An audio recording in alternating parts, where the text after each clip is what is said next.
Welcome to AETCM. Today we're discussing about a 1-year-old child who was brought to ER with complaints of fever and multiple episodes of vomiting and loose stools since the previous day evening. So, on my initial 10-second assessment, the child was examined in the mother's lap.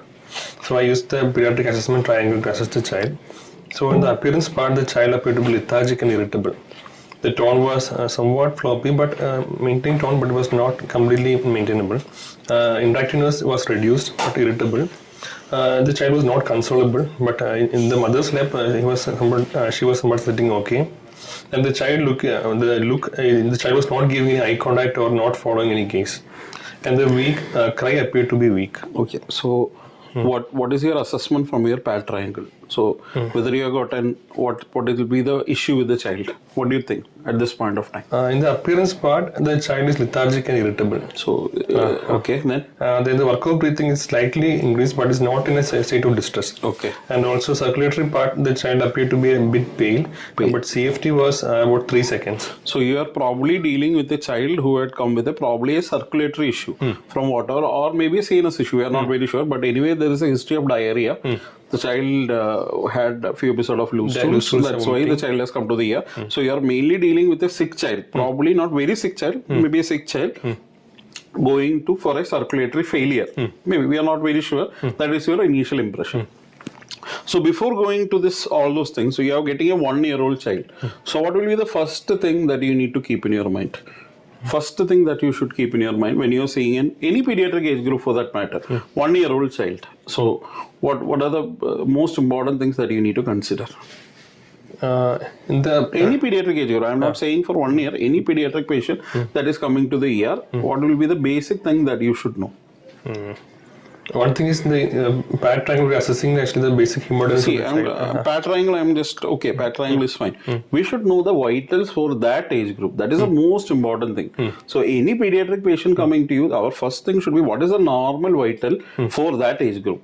What is the normal heart rate? What is the normal blood pressure for that age? What is the normal expected weight for that age? What is the normal respiratory rate for that age? These are the things that we should first keep it ready. So suppose you are saying a 1-year-old child, ideally what you should have is all the drug dosing you should calculate, how much fluid boluses you need to calculate, all those things should be prepared and keep ready. So if you have a tape, what is a brucellose tape, you will be able to easily measure it and we will know the chart, but it's very costly, it is not easily available also. So what you can do, we can just go to the normal representation of the graphical representation and see what is the normal vitals for that age group. So can you just tell what is the normal heart rate for a 1-year-old child? So between an age of like 3 to 2 years, we're expecting a heart rate of around 100 to 180 in the awake rate. Okay. Sleeping rate will be about 75 to 160. Okay, so 110 to 180 will be approximately from 3 months to 2 years. 3 months to 2 years. So as the age advances, the rate comes down. So for a 2-year-old child, maybe 110 might be a normal heart rate. So that is the first physiological thing that you should know. Then the next thing, what will be the blood pressure for a 1-year-old child? Blood pressure again, like we have a formula that is again starting from 1 year. That is at the baseline, 1 year will be expecting around a 70 systolic blood pressure. As the age advances, anything above 1 year, the formula will be 70 plus age in years into 2. Age in years into 2. See, that is the 50th percentile only. It is not the recommended blood pressure. It is not the recommended blood pressure. It is a 50th percentile. At least minimum. We should have 50th percentile. Above this, you should have the blood pressure. So 70 plus age into 2 for a child above 1 year. So for 1 year, we need to expect at least a 70 systolic. Saturation is fine, 100%. That is no change for the as per the age group. Then what is the next important thing is the respiratory rate. What is the respiratory rate? Normal respiratory rate for a 1-year-old. Again, between 24 to 40. 24 to 40. So that is the first thing that you should know. So you are going to deal with a child, 1-year-old child, 2-year-old child, whatever be the age group. What is the normal vitals? You should keep it ready. And what will be the expected weight of the child by 1 year?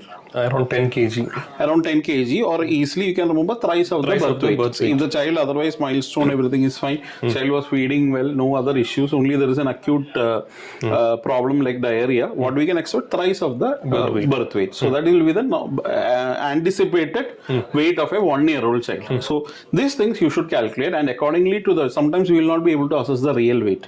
Accordingly, you should calculate each and everything. So suppose you want to give a fluid bolus. So you can't just say 20 ml per kg. So you have to calculate, suppose 10 kg, 200 ml of normal saline has to be given as an IV bolus. 200 ml of further bolus. What is the dose of adrenaline if the patient develop a cardiac arrest? 0.01 mg per kg. So what per 10 kg, what is the dose of adrenaline? Like this, you should calculate and keep everything written in your case sheet. After your PAT assessment and connecting to the vitals, you should keep these vital parameters and this major drug doses ready for that child. That is the first thing that you should do. The child is sick. What will be the next approach? You should be taking this child to where you can do major resuscitation or maybe putting an IV cannula. All those feasibilities there. You need to take the child there and you need to connect to the monitors and see what is the vital parameters. So that will be our next step. Shabrish, anything? So now Krishna mentioned about the variation from what is said to be normal for that age, right? Similar wise also, once you're assessing the history and things like that, to get an initial impression itself, it will be good to know is there any variation from the child's own normal? So in pediatrics kids, you find a wide range of spectrum of behavioral patterns in that age group. It could be from basic growth retardation to behavioral problems which evolve over the age, right? So is a child behaving differently from his own normal will be an easy way of getting a good understanding initially. Okay, so you have done that. So PAT triangle, we have to look for the color of the child, appearance of the child, color of the child, and work of breathing of the child. So these are the three parameters that we will assess. And as per your initial assessment, the child is sick looking, child is lethargic. On the mother's lap, he is comfortable. You can't say the child is comfortable, but the child may be lethargic, the child is drowsy, and maybe the child may be going into coma. We don't know. We have not assessed any of the vital parameters. We have not touched the patient at all. So without touching, we have got so many information. Probably we are dealing with a child with a circulatory problem, or it can be a problem with the central nervous system also. We are not very sure. And after your assessment only, you will come to know. So once you are done, you connect the patient to a monitor site and connect to all the vital parameters. Then you start with your primary assessment. So from the PAT triangle, we are actually expecting two things. One could be like a central nervous system or a sensorium issue. Secondly, it could be like an impending circulatory failure. So how a circulatory failure will cause the central nervous system issue, central nervous system problem? One thing is actually as the circulatory failure worsens, there will be reduced blood supply to the brain. Okay. Again, it can lead to a drowsy child. Initially, it will be like a lethargic child, then it will become drowsy, and maybe later in a comatose. So everything can be anticipated by a circulatory failure. Whatever the findings, what we are getting.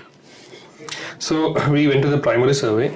So we are doing a parallel primary survey. So airway appears to be patent. There was no signs of any pooling or secretions. There was no any abnormal airway sounds or anything noted.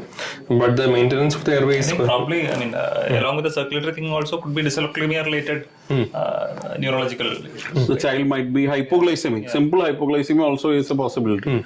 It may not always be hypoperfusion. So airway-wise, there was no abnormal airway sounds or anything. There was no obvious pooling or secretions. 1 year old child, how will you assess the airway? That is my question. 1 year old child. The child, you said lying on the mother's lap. You are saying the child airway is patent. There is no secretions. And how will you say? What do you expect from a 1 year old child? One thing, if any obvious stride or anything, we can hear from like secretions, gurgling sound, all those things we will be able to hear. So absolutely, it is not there. By the age of 1 year, actually, the child will be able to say at least mama, papa, or anything like that. So the child is at least saying in between. We can say the airway is probably patent. But again, due to the poor perfusion, the child may not be in a position to say that also. So you can ask the mother, how is the child, whether she is responding to them. Or they may not respond to us, whether they are responding to us, whether the child is asking for water. All those things we can communicate with the mother. So assessing an airway in adult is much more easier, but in children it is not that easy. We cannot just predict that the airway is patent. We don't know that maybe the child would have choked and the child will be lying down like this. So we have to be we can't just think that it is just a circulatory collapse. You have to think of multiple possibilities why this child has come to you. Okay. And the breathing part, the respiratory rate was around 36 to 40 per minute, with some nasal flaring and some minimal use of accessory muscles. But the child didn't appear to be in distress or anything. And auscultation, she had a bilateral clear chest with equal air entry. Okay. And the circulatory part, the pulse rate record was 132 per minute. Okay. And blood pressure was 86 by 54 milligram per mercury. Okay. So the child is not in hypotension. What is the CRT? CRT is about 3 to 4 seconds. 3 is the most. So 3 to 4 seconds. So perfusion, there is some problem, but the child blood pressure is maintained. So suppose. Only as a CRT? as the child, we can look on the heel of the child or in the fingers. Okay, compress it and release it and see how fast the color is coming back. So it might be very easy to say in a child, it will be a little bit easy in a children. And you can look for signs of mottling and all those things. If the mottling and everything is there, that the child is having significant hypoperfusion. So 3 to 4 seconds. You said 3 seconds is okay. 3 to 4 seconds is a little bit on the higher side. But there is no hypotension. So how will you put all your findings together now? We also check the skin temperature. That's also actually a bit slower than what we were expecting. Okay. So then what are the other signs of dehydration? The other signs if you would look for, one thing will be like in the clinical condition, so the child could either be a restless, irritable child, or if it is worsened, it could be a lethargic or an unconscious or floppy child. Then next we can look for is if there is a bit more smaller child, we can look for any sunken anterior fontanel can be palpated. And then on clinical appearance, the child's mouth and all will be appearing to be dry, which could be seen in both in some and severe dehydration also. And also if in the third part, if you're asking the mother, the child is accepting or even requesting for fluids, it could be a sign of some dehydration. But if child is too sick to not even take fluids, it could be a sign of severe dehydration. Okay. And also the skin temperature and all the signs, if it is actually worsening, which means actually slowed skin temperature or even like prolonged CRT, it's actually a sign of like some more severe dehydration. So where will you place this dehydration for this child? This child actually is not in a stage of like any like severe dehydration or no dehydration, so we could place him like in a midway, like some dehydration. So this mild, minimal or mild dehydration or some dehydration. That is the no dehydration, some dehydration, severe dehydration. So some dehydration you can place the child. So some dehydration. What is the circulatory part of the child otherwise, whether it is compensated or decompensated? The child appeared to be like in a compensated circulatory. See, there is no hypotension. The child is already gone into hypotension with this. The child is gone into decompensated shock. So the child may be in shock. We are not, because it's a tissue state. The perfusion might be affected, but the blood pressure is getting maintained. So majority of the time we use the shock and hypotension as synonyms, but certain places you can't use it. So here the child is having hypoperfusion and there may be a state of shock to the tissues, but the body is compensating. The body is compensating to maintain the blood pressure. So usually in children, what you have to understand is that up to 40% of the volume loss will be well tolerated. Not well tolerated, the body will try to maintain the normal physiology. Like suppose the child is having an hemorrhagic shock. Imagine for a 1-year-old child, maybe 1 liter of blood is a normal for them. Maybe 300 ml, 400 ml they will tolerate. But after that only you will start developing the compensatory mechanism fails and the child will deteriorate very fast. That is a problem. So initially we thought that the child will not be deteriorating, but once they start deteriorating, sudden deterioration will be there. Because already whatever reserve is there, that body has already utilized. So the child will start deteriorating very fast. So you have to understand that. So here there is some dehydration, but the blood pressure is maintained. That is the only thing that we can say from this. So some dehydration is there. So at this point of time, how will you proceed? One thing is initially actually from the history we when I asked the mother, the child was offered fluids initially she was taking fluid, but later after some time the child was too irritable and like somewhat sick, not in a situation not to take further oral fluids. Okay. So since she was in a hospital situation, we actually obtained an IV cannula. Okay. So now ideally when you will go for an IV cannulation? When you are classifying a child as a no dehydration, some more severe dehydration, only the severe dehydration part requires ideally IV cannulation. Okay. But in a situation whether the child is not able to take orally, we can think about securing IV cannula. See, our aim is to rehydrate the patient. So rehydration, oral is the best for a child. If the child 1-year-old breastfeeding, you can ask them to feed breast milk, or whatever be the liquid feeds, they can ask them to give. But the most important thing, rehydration has to be done. It is not mandatory that you should put an IV line and give an IV fluid. It all depends upon whether the child is tolerating also. Suppose in this situation, if the child has got an associated vomiting also, whatever you are giving the child is vomiting also, so then it is a difficult situation. Here it's morely of an acute dialysis. The child is not tolerating. Definitely you can think of an IV rehydration. So anything? Yeah. So at this point we secured an IV line and along with that we started him on maintenance fluids. See, again you can't just say maintenance fluid here. See, maintenance fluid is a normal requirement of the child. What is required here is whatever deficit is there, you have to replace the deficit. On top of that, you have to put the maintenance fluid. Okay. Suppose the child after coming to the ER, the child have 3 or 4 episodes of loose stools. So you need to calculate whatever be the deficit before and what is the present deficit, and you need to add on the maintenance fluid. It is not maintenance fluid is just the requirement of the child, but already deficit is there. You need to calculate that deficit, and there will be insensible loss also, because in a 1-year-old child the insensible loss will be very less. But you have to calculate that, and then you have to start the patient on an IV fluid. Suppose you can just calculate, say, imagine that the patient has come with severe dehydration and the child is in shock or hypotension. So you will start with 20 ml per kg of normal saline or lactate fluid hydration. That is just to correct that hypotension. Then you require again that maintenance fluid is required. So you need to add on those maintenance fluid. And again, if the child is having multiple episodes of vomiting, diarrhea, for each episode we need to calculate around 50 to 100 ml supplementation we need to give. So that is how you need to calculate. Not just giving maintenance fluid is not adequate. Okay. So initially we gave 20 ml per kg bolus was given actually. 20 ml per kg bolus was needed for this child. That is my next question. Is it needed? Actually, the ideal indication is for a severely uncompensated shock. Or maybe like a child with severe signs without signs of shock also. But this child is coming in more like in a mild to moderate category only.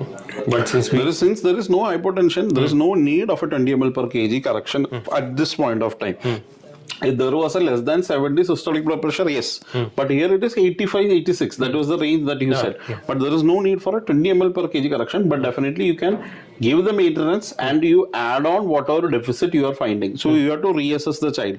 You have to look for the urine output. You can start with maintenance fluid and add on within each episode of vomiting. You add on 50 ml or 100 ml. Additionally, you add on. Then you calculate. Maybe you calculate the maintenance fluid and it's coming like 60 ml per hour.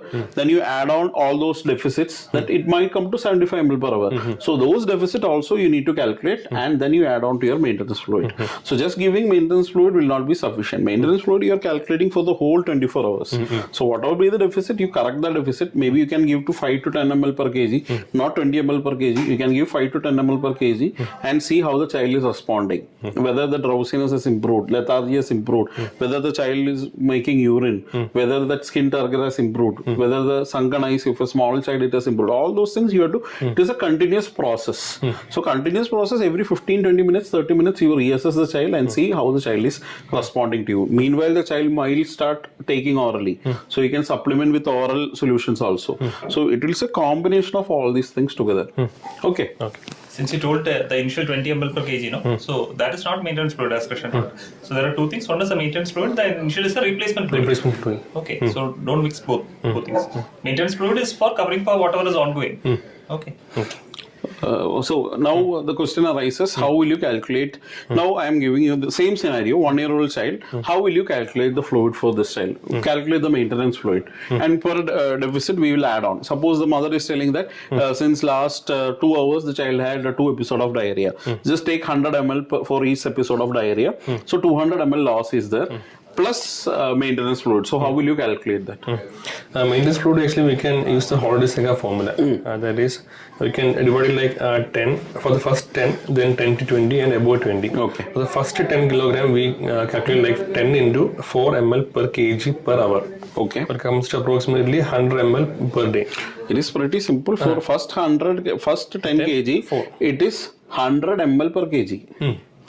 For the next 24 hours. Next 24 hours is 100 ml per kg. For the first 10 hours, so for you need, if the child weight is 10 kg, so 10 into 100, that is 1000 ml. That is 1 liter. You need to give it for 24 hours. Then from from 10 kg to 20 kg, you need to add 50 ml per kg for each increase in 1 kilogram. Suppose the child is 11 kg, you need to add 1000 ml plus 50 ml. 1050 ml, you need to give it over 24 hours. If it is again the child is above 20 kg, you need to add on 20 ml also. So till 20 kg, it will be 1500 ml. So 1500 ml plus 20. So 1520 plus I am telling you 300 ml of fluid loss is there. 1500 15320 divided by 24. By 24. That will be the total fluid that should be covered. In that, the initial 300 ml, maybe you can give it early. Maybe you need not wait for some maintenance fluid. Maybe like 10 ml per kg, you can slowly start rehydrating the child. The child is able to take hourly also, you can supplement that also. Okay, so we can just tell that again. So that Diarrheal formula, actually we have two ways. One is actually per hour formula. That is, for every first 10 kg we can multiply by into 4, and again after about 10 kg every kg into 2, and about 20 kg every this thing into 1. You are saying hourly, I am saying for 24 hours. And suppose if you are taking say 24 hour this thing, every initial 10 kg we multiply by 100. This is a requirement for total 24 hours. Then every kilo about 10 kg will be into 50, and every kg about 20 will be into 20. Okay. So every 22-year-old child will be like 22 kilogram child. 20 kilogram will be like 1000 plus 500 plus 2 into 20. So that will be coming like 1540 Divided by 24. divided by 24. So hourly fluid you will get. Along with that, we can actually add 50 to 100 ml per this thing per every loss we can add on to supplement the ongoing losses of either it is vomiting or diarrhea. Plus insensible loss also you can add. So that's how you started on an IV fluid. So now, for example, the child has come with severe dehydration. You are not getting an IV access. So what will you do? One thing we can go for is intraosseous access. So IO access, when will you decide? Okay, I should go for an IO access for this child. This is high time. So when will you say? So as per the new PAS guidelines, even IV access, previously it used to be like a second option will be an IO access, but now actually if we have time, better to go try for an IV access one or two more times by like a senior person or a more experienced person. So ideally, But at least 3 2 times, attempts by a senior person, and the child is severely dehydrated. You need an immediate intervention. You need to go for an IO access. Stable child, you can wait and watch. You can call for your senior help. You can get your help of your ultrasound also, and you can try. But the sick child, 2 attempts failed, go for an IO access. So overall, you will go for IO access. One thing will be In like a 1-year-old child. one thing will be like on presenting itself, the patient is in like a hemodynamic So condition. which all areas? Location I am asking. Location below the tibia, about 1 or 2 finger breadth we can Below the tibial tuberosity, to be Tuberosity. more specific. then above the this thing knee joint also, Around the femoral condyle, femoral condyle, or sternum. sternum or lateral malleoli. Sorry, medial malleoli. malleoli. So these are the common areas. The most preferred one is the lower aspect. Below the tibial tuberosity. So that is the most common site for your IO access. What all drugs you can give in IO access? Almost any drug we can give. Any drug, including blood products, you can give via IO access. Same dosage. Same dosage. Ideally, not for more than 24 hours you should keep. By the time 24 hours, you either get a central line or get a peripheral line, rehydrate the child and get a peripheral line. Whatever be the reason, 24 hours later, it should not be there. So that is IO access. Okay. Continue. So that is the circulatory part, and now coming to the disability part, we asked the history. The mother said the child is normally an active child, playing and all that. So compared to that, the child is a bit like in a lethargic state currently. Okay. And also we checked the GRBs was coming to be 112 milligram per deciliter. Okay. People say equally reactive, and otherwise she was okay. The exposure part, it was ephemeral on arrival, and also we covered the patient to prevent hypothermia. So currently on reassessment, the airway was so far maintaining, breathing pattern is okay. The circulatory part we already started on maintenance IV fluid started. Initially we gave boluses of this thing, normal saline, then we put it on DNS. So now DNS is currently ongoing. So what is the difference between a DNS and a normal saline? So as per guideline, there is no actual like recommendation whether to go for NS or DNS, but if the child is having like in a state of starvation, ketosis or anything like that, it'd be more helpful to add something like a dextrose to that. See, here the problem is the child is with hydration. So mostly a normal saline will be more than enough, but you need to consider some amount of energy also. So you need to add some dextrose, so we can give half DNS or DNS. Half DNS will be more preferred in this situation because the peripheral irritation and all those things will be there. So half DNS or 5 you can give to the child. But the problem is again that you are not replacing any other electrolytes. If the child is having an additional hypokalemia, you need to supplement that. So normal saline, it will be more easy. Half DNS also you can add, but it will be more ideal to have a normal saline. And if the child is able to take feed normally through mouth, stop your IV fluid, start oral rehydration. Every hour, whatever be the requirement, you ask the child to take orally, and the child can start taking normal feeds through the mouth. So then your role of DNS also will not be there. So first our idea will be correct the hydration, but also energy needed to be considered. So maybe half DNS you can start maybe with potassium, additional potassium, depending upon the diarrhea, loose stool, and your lab investigation support also. So after covering all this primary adjuncts in the survey, we went to the secondary survey. So clinical history, the patient had a history of acute onset of fever since yesterday afternoon. It was like a mild fever associated with multiple sources of loose stools. The loose stools were mainly containing like watery loose stools and containing mucus, but it was not blood stained or anything. And also she had 2 episodes of vomiting. Vomiting was again non-bilious, non-projectile vomiting. There was no history of any food from outside or any other histories there. And so initially, the child the fever subsided after giving oral medications, but by evening the child was not taking oral medications or food properly. So they came in. So they came to the hospital. So what are the other important history that you want? A specific history for acute diarrheal illness. Specific anything you want to ask in the history? One thing is any blood stained or anything like that. Then any history of travel. Okay. Then see what you are expecting in a 2-year-old child, 1-year-old child at this age. What diarrhea you are expecting? Usually it will be like a viral pathology. It will be a viral pathology. What you can ask whether the child has taken vaccine for rotavirus. That is the one thing that you can ask for. So it's again rotavirus is very vaccine preventable disease. It is a part of now the immunization schedule. Indian Association of Pediatrics they have added. So rotavirus if the child has taken or not, or that is a normal. The most people are taking these days, but I don't know what is the immunization status of this child. So that history you can ask for. And other thing that you can ask for any vaccination history, any recent vaccination history the child has got. And after that the child has developed all the symptoms. So all those fever, diarrhea, these all things can happen after vaccination. 1-year-old routinely we are not anticipating any vaccines, but if it's something around 10 months and all, we are anticipating some vaccination.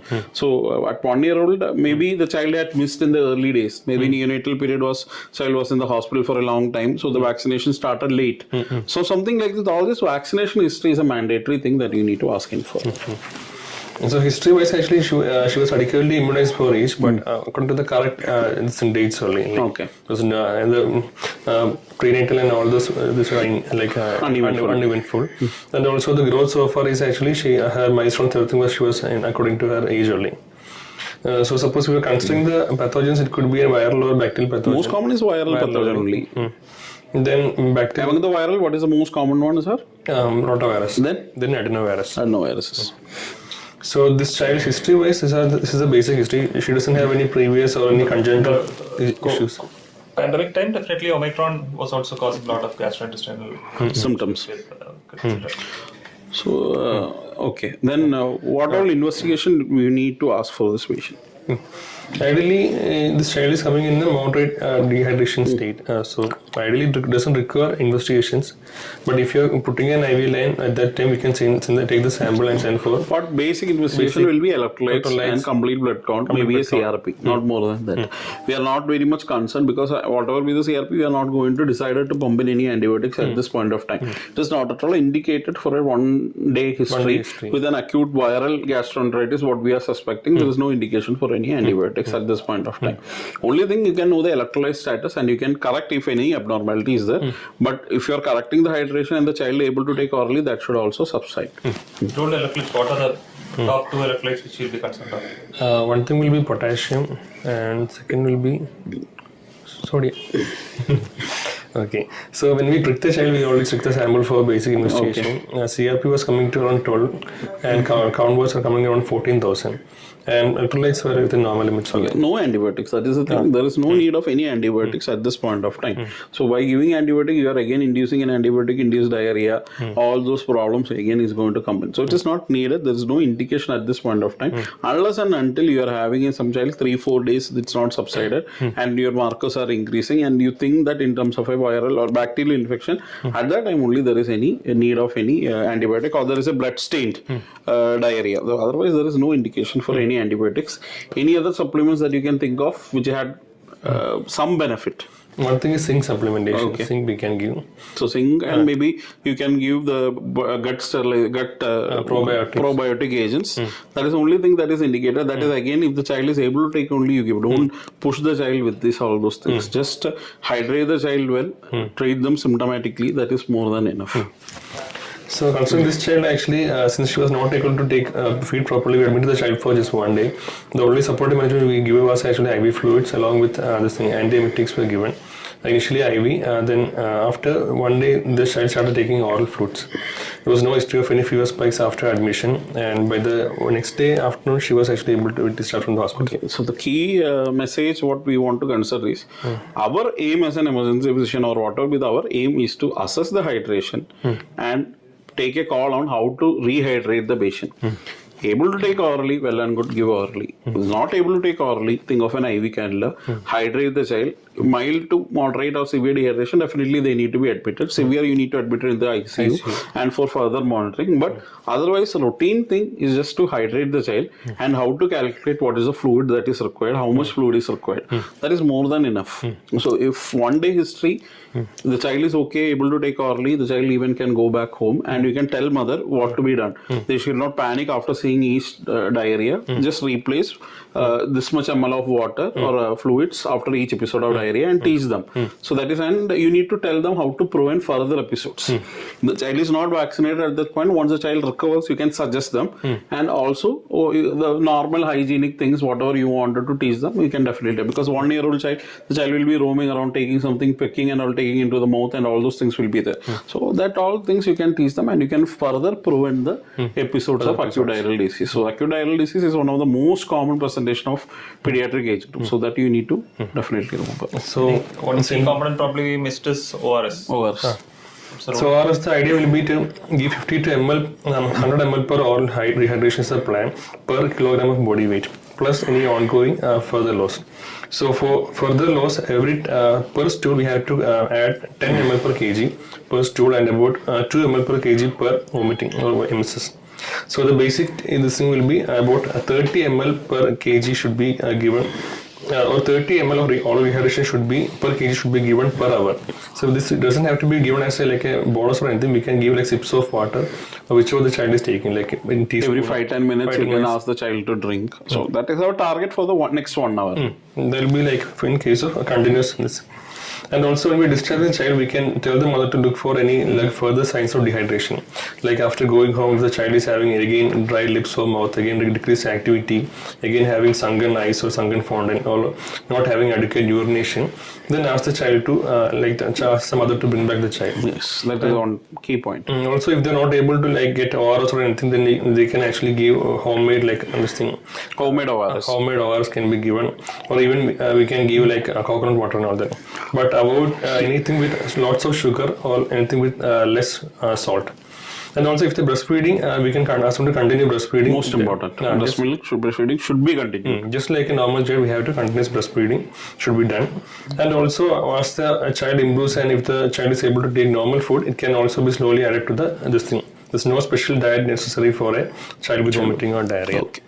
And also, this thing.